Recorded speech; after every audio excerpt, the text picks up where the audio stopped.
Okay. Good morning. For people who don't know me, my name is Shivendra Singh Dungarpur. I'm the director for the Film Heritage Foundation. Today we're going to talk about two of our very important restorations. One, if people saw Gehenu Lamai, which was screened yesterday and even today, I think. And the other is a big magnum opus, almost a religion for us. Cinema is a religion for people in India, you know. Both Elena and Céline can tell you how passionate and how crazy I am to get my films restored here. But I chose, in discussion with them, these two films because one is a big, massive film, and other is a small film, an artistic film from the Indian subcontinent, which is Sri Lanka, which is one of the most beautiful countries, if you haven't been. And why these two together is simply because both these did not have the original elements. You have a big producer still making films, Sippy films, they made really magnum opuses, but there was no sign of the original camera negative or the sound or any of those material. And Gehenu Lamai, we had the similar problem. But those we are used to, you see, when you have a smaller film, we are used to having no materials for them. It's rare to find a good camera negative, original camera negative in India. It's just impossible, I think. I've always worked on dupes or prints or any of them. So Sholay was made in 1975. It's our biggest film, and when I'm really harping on it because I was 5 years old when the film, 6 years old when the film was released, and my mother thought it's too. I remember crying and crying because she didn't allow me to watch this film, and it became an obsession with every Indian. That when I used to be part of the grading or a part of any of the sessions in the restoration, I used to recite all the dialogues. Because I even now can tell you from the beginning what the first dialogue is till the end. We don't need anything. I may have seen it, and I think every Indian, at least 100 times. And I'm not joking. It's there in your mind, in your subconscious. You get up, you think about Sholay. Sholay, yeah. So it was directed by Ramesh Sippy. We can go to the next slide. Yeah. This is, of course, the big superstar who acted in the film, Amitabh Bachchan, who's also the head of the brand ambassador for the Film Heritage Foundation. And it was, as you can see, the BFI's poll recognized it as the film of the millennium, way back in there. So this is when the film was released. These are some rare images. What really happened is when the film released, almost for a week, there was no, it didn't do well. It was declared a flop. And there are two reasons of it. In 1975, India went through an emergency. And the original ending and some of the scenes were edited out. And we couldn't find them where they were. And they had to reshoot a scene which is very, where you will see it in the film that I don't want to give out that scene right now, but it was reshot and it was fixed, which was more with the times what the government felt at that point. And it was shot on just 35 mm, and it was sent to London at the technical lab. They blew it up into 70 mm. And the 70 mm got stuck at the airport. So it was time of the emergency. So they had to release 35. But a week after that, there were a lot of dialogues that should reshoot the film, or what should they do? And then the 70 mm arrives, and they release the film. And then it runs for 5 years. Only in India that you still have one film which is running, I think, from 1995. Yeah, still running from 1995. Yeah, so you can just see how mad we are about film cinema. It's just, we are just crazy. Yeah, okay. Let's go to the restoration process. Yeah. So what really happened is that during COVID, the filmmaker Ramesh Sippy came to, did a Zoom call with me, and he said, that I'm not able to find the original camera negative. And then we did a search. You know, in Mumbai, we know a lot of people who look out and find films for us. That's how I operate. So there was this go down of the Sippis we found. You can see where this film was lying. There were some of the elements didn't have labels, some had labels on it. There was a label called original camera negative, but it was very, very damaged. Yeah.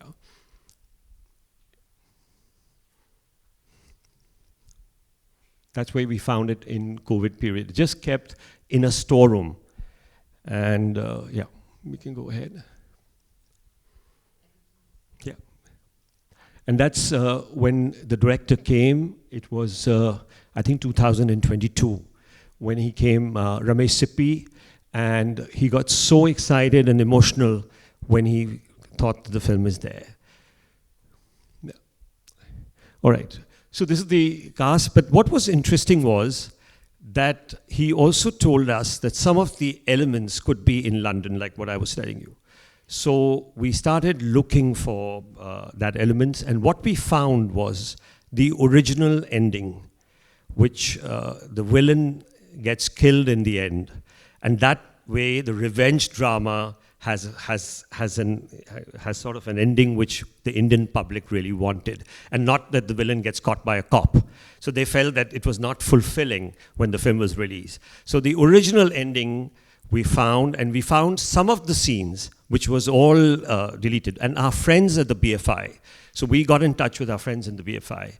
We told them that please get this from this warehouse in London. It's lying there. They checked all the elements. And what we found was the CRI, and Elena can talk more about the restoration, and then we sent all those elements to Bombay. You want to just talk a little bit about the restoration process? Yeah, you can do it, yeah. Can you hear me? No? Yeah. Thank you. Thank you, Shivendra. First of all, let me say that it's an honor to work with you and with Tisha. And thank you for this fantastic project that every time ask us to use all our skills for approach to the restoration. So as Shivendra said, the original camera negative was not in a good shape, let's say, for being used because the color was very fade. I can show you an image of it. Puoi mettere la clip del negativo? Sì.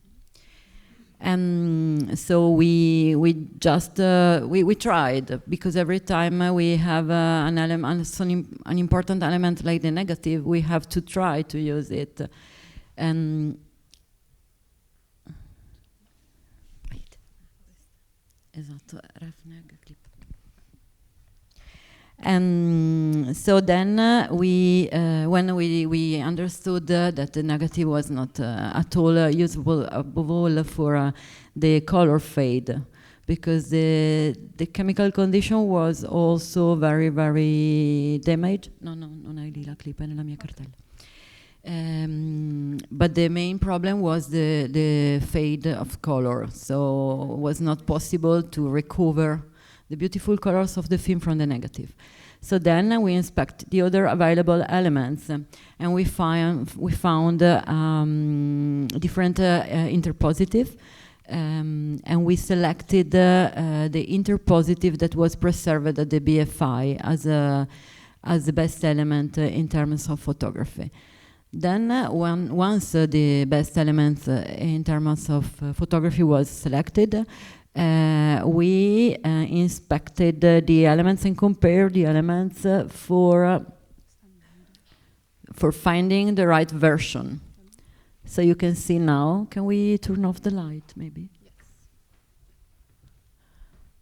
This is how the original camera negative look after the scan.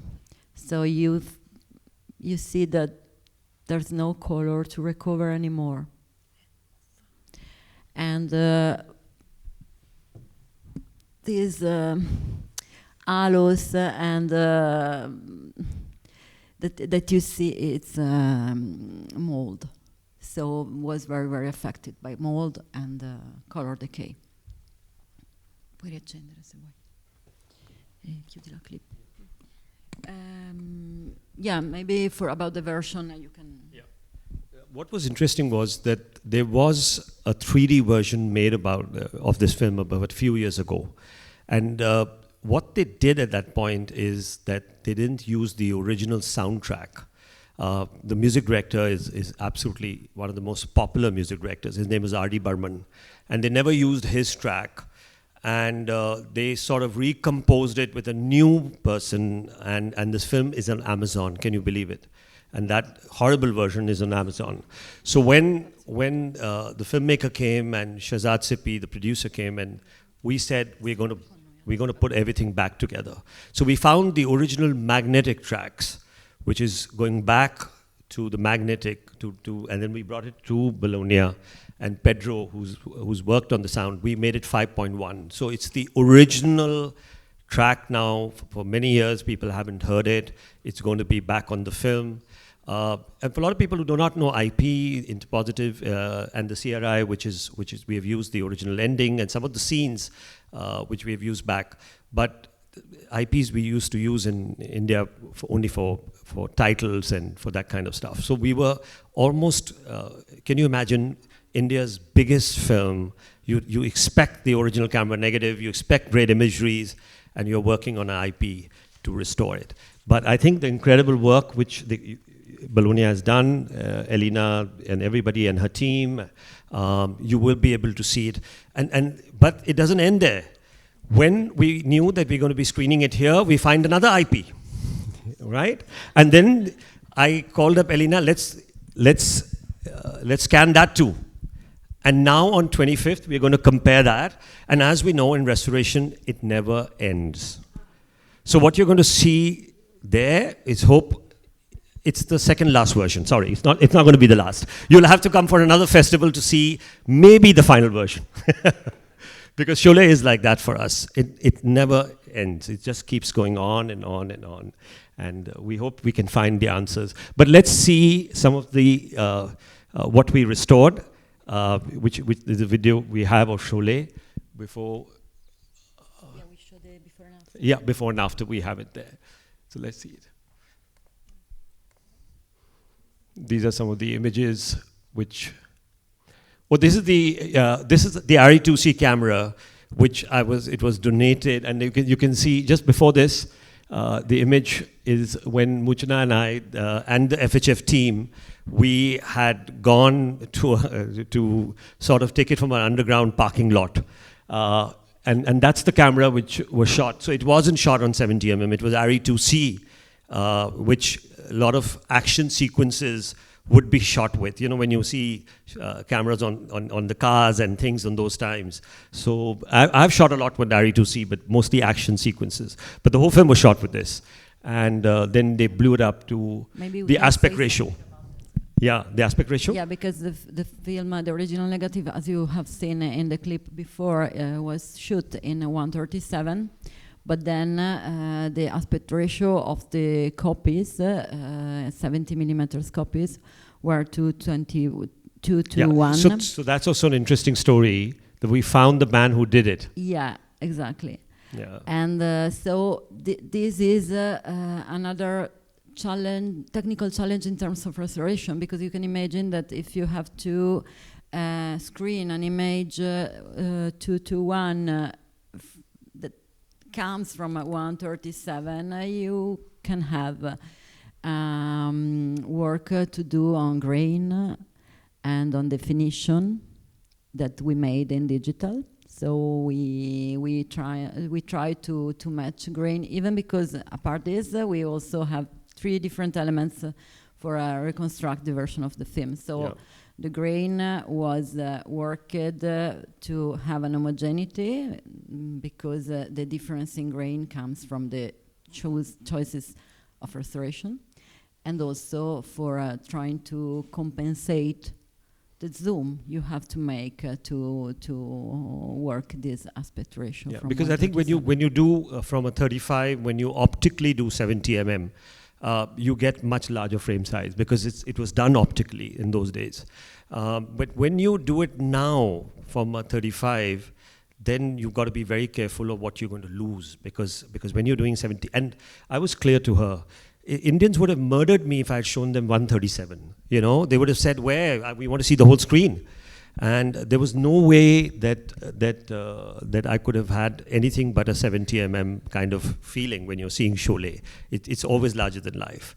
And you can see I'm still excited to go to Piazza and see the film and be the same kid as I saw it when I was 7, 8 years old or whenever I saw it for the first time. Yeah. So let's see before and after. Yeah. Lights off, yeah.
Yep.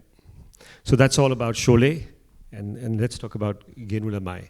Also, you are in the land of Sergio Leone, so this you can see a lot of inspiration of the westerns and in Sholay. Yeah.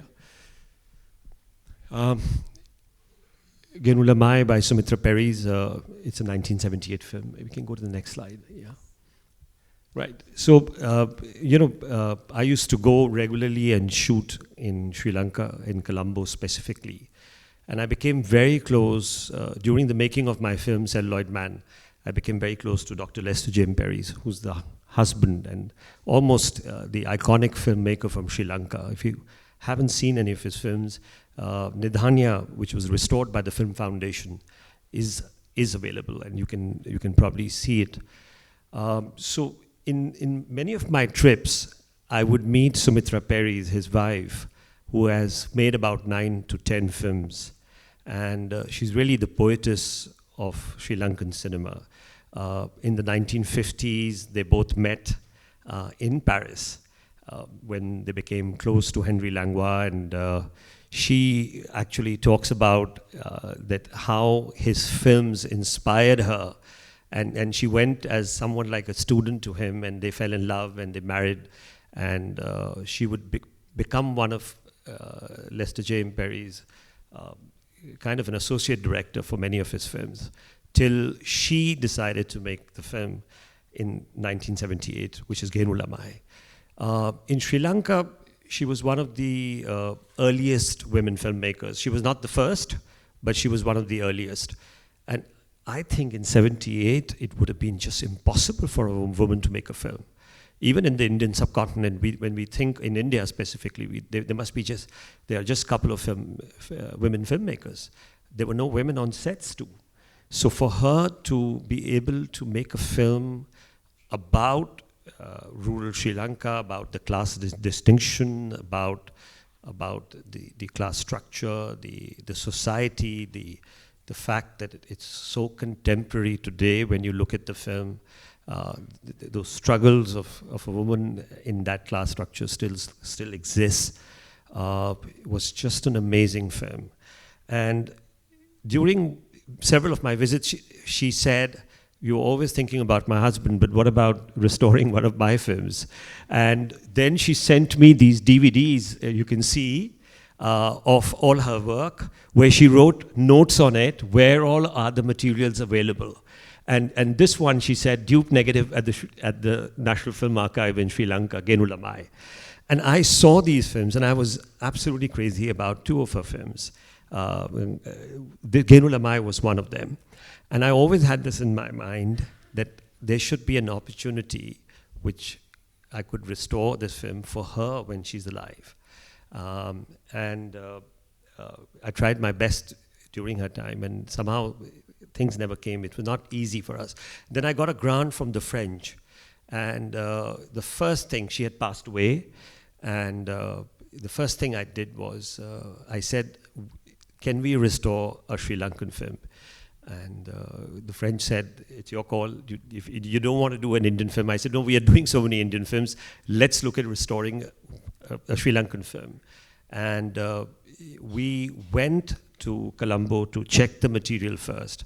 We made a short list of 5 films. But I was clear that Gehenu Lamai should be the film.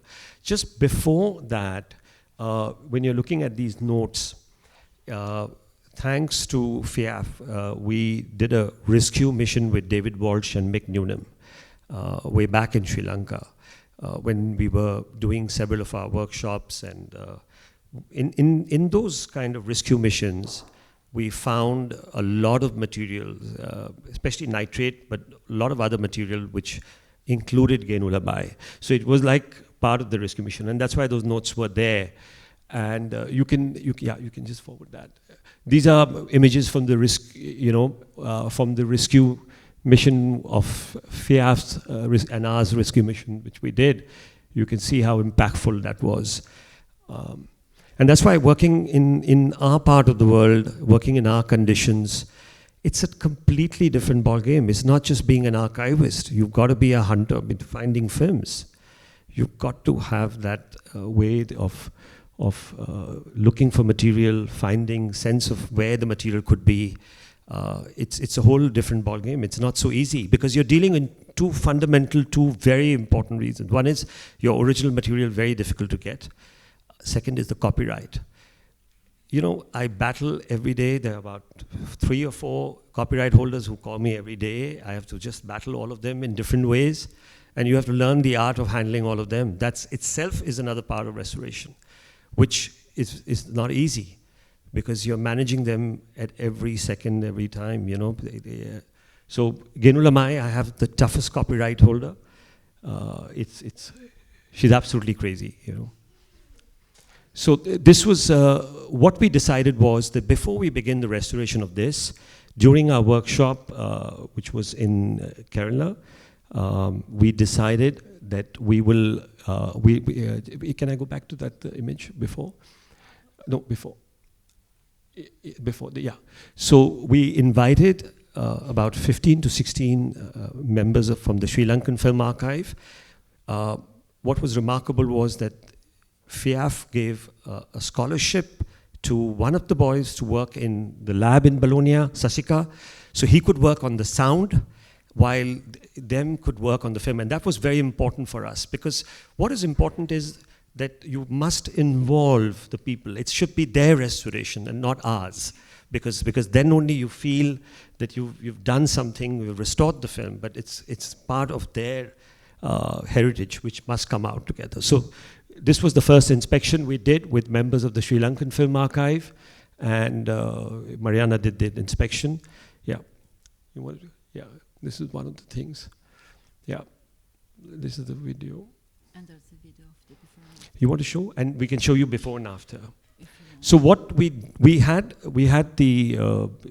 the dupe negative. You want to talk a little bit about Gehenu Lamai and the sound was so destroyed. I mean, this was one of the best restorations, I think. I know they can say that they've done many challenging restorations, but according to me, if you saw the original elements, if you saw that, it is just miracle what Bologna did.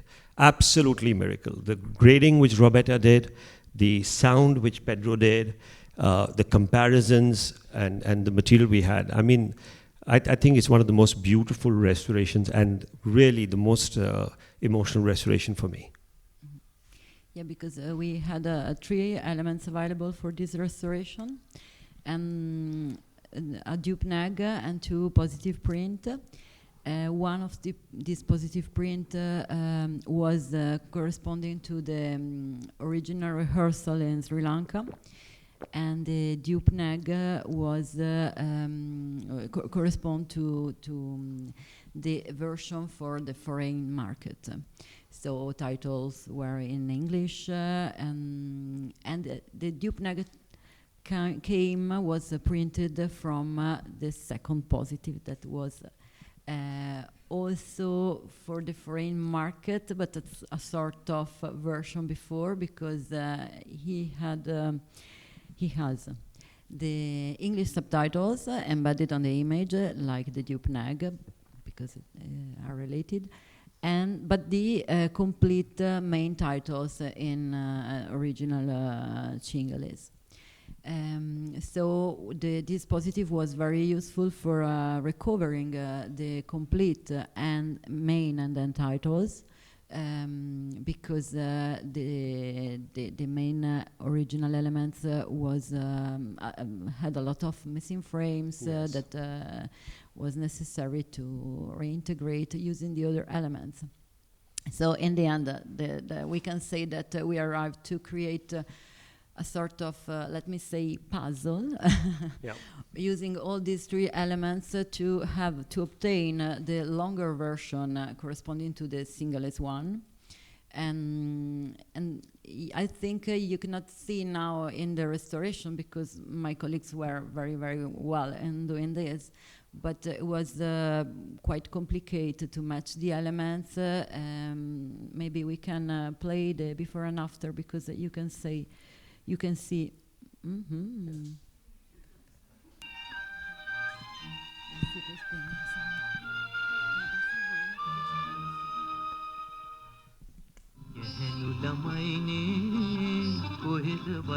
All the elements were very, very damaged. So a long time was spent in digital restoration. And a big part of the job was trying to match elements,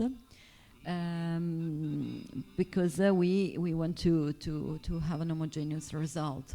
I mean, you don't have to care watching the film that we use the different elements. You just have to be concentrate on the film, and this is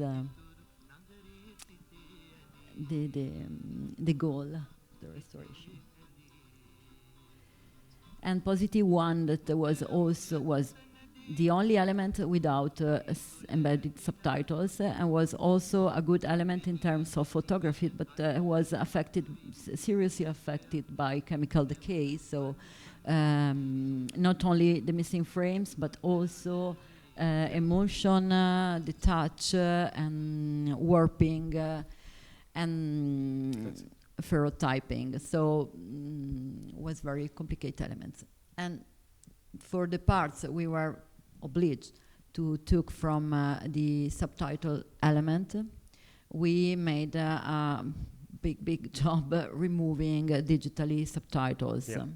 We had to remove in some cases there were only a few frames, in other cases were shots. And so yeah. What was challenging was to show this version, whether it is the complete version.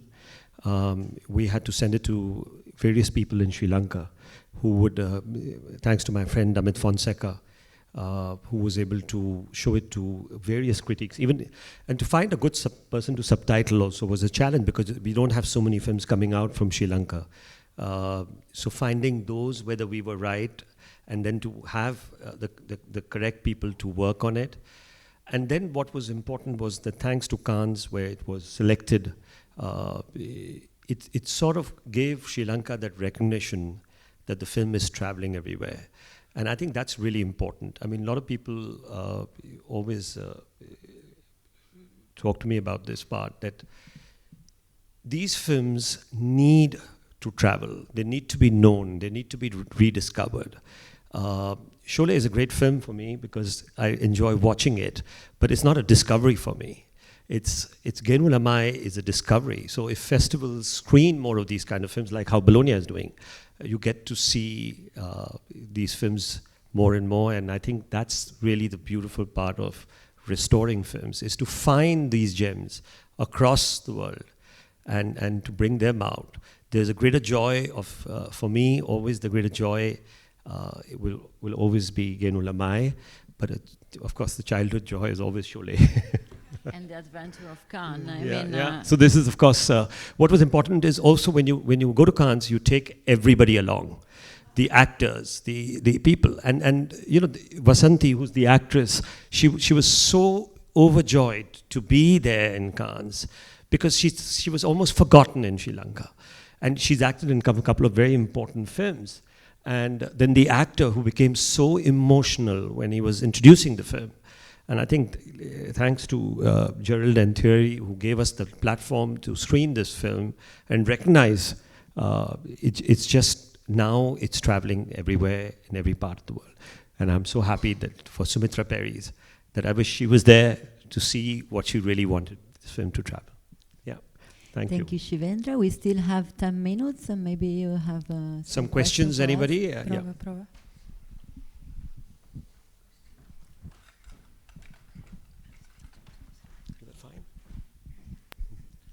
Hi, thank you for a fantastic discussion. Could you talk a little bit more about the challenges of the IP? Like, what do IP holders? How do they? What's the sort of logic around their relationship to, particularly with films that aren't well known? No, you're talking about the interpositive. Or you're talking about the copyright holder. Copyright holders. So For which one? Sholay? No, for Gehenu. Yeah, so Gehenu Lamai was produced by Sumitra Perry's and Lester Jim Perry's. Now, she never wrote a will when she passed away. They didn't have children. So they created a foundation called Lester Jim Perry's and Sumitra Perry's Foundation. And that was the chaotic part. Because to make them believe, when you think you want to restore, at least in India and in Sri Lanka, they think you're making millions of dollars. Right? And then, and I get a mail every day that Vincent, my friend, is here, who's going to be taking it for, Vincent, I got a mail today too, that when is the money getting transferred? And just to tell you that it's maybe it's a small amount, but the copyright holders are, because they don't know about the value of it, and suddenly when you put attention to that, especially these kind of films, they become absolutely crazy. And then they want to be the main, they want to be everywhere. And I don't think Sumitra Perry's wanted them around in that way. But it's just because there was no will, and you're dealing with all that. Or you have another problem when you have too many big stars in a film, and you restore that by mistake, you decide that you want to do it. Then you've got to handle all the stars, like I had for Days and Night in Forest. I had two big actresses. I had to manage them. In fact, Tisha, who was there, she couldn't even attend the Gehenu Lamai screening because we were managing these two actresses, and they're big. So restoration, to me, when you're restoring, is not just purely about restoring, especially when you're doing it. There are lots of other pluses and things which you have to manage. But you just have to do it if you really love it. Yeah. Yeah.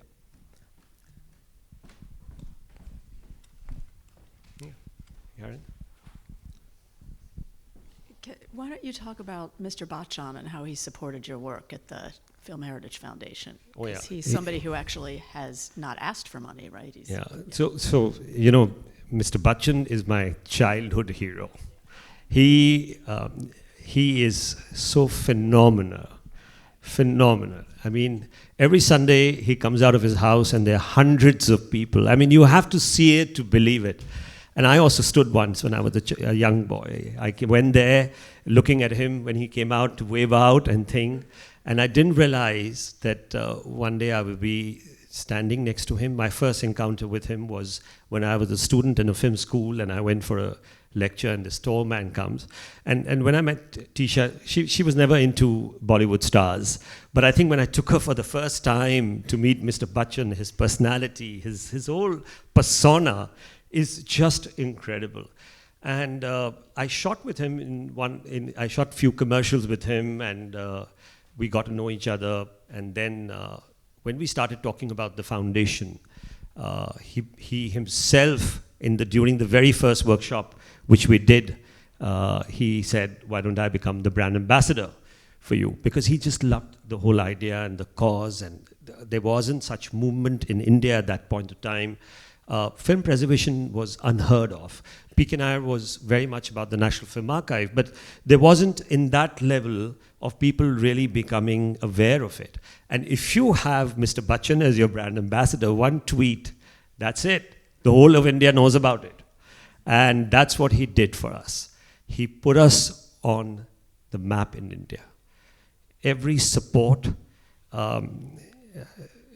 it's just incredible. And then the FIAF gave him the award, FIAF award in 2019.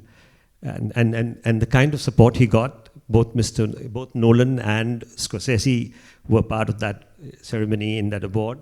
I think it's just incredible that you have a persona like him, an actor like him, to support a cause like this, where people in your own country don't think it's that important. If you do not have that, and then you have Deepika Swarabji is here from Tata Trust, who also brought the attention to the Tatas, the big company, that films need to be supported. We didn't have that. Nobody thought films should be, it was looked at as a big entertainment, Sholay. You just go and watch and throw coins and enjoy yourself. Film is not an art movement. Satyajit Ray was big abroad, not in India. And he was very much part of the Calcutta circle, but he really never had. And I'm glad that Mr. Bachchan gave us that from 2015 when he became. Anything we do, he's there to support us. And he never says no to me. It's just the most beautiful thing that I was such a huge fan. I used to get kicked out of all our classes, writing his lists of films and things, and today he's a mentor. So, and Sholay is him. Yeah. Yeah, Susan. I presume that the restoration of Sholay has not been shown yet in Mumbai. No, this is the premiere. Do you have plans to show it in Mumbai? And if I so, think the producer has, and it'll be a Diwali release. It's going to be a big deal. Oh, it is. It is. It's good. If any of you ever decide to see what it's like, come during Diwali or during that release and experience. It's an experience of a life. Sholay back in theaters in India. You would have never seen something like that. Yeah. Yeah. Last question.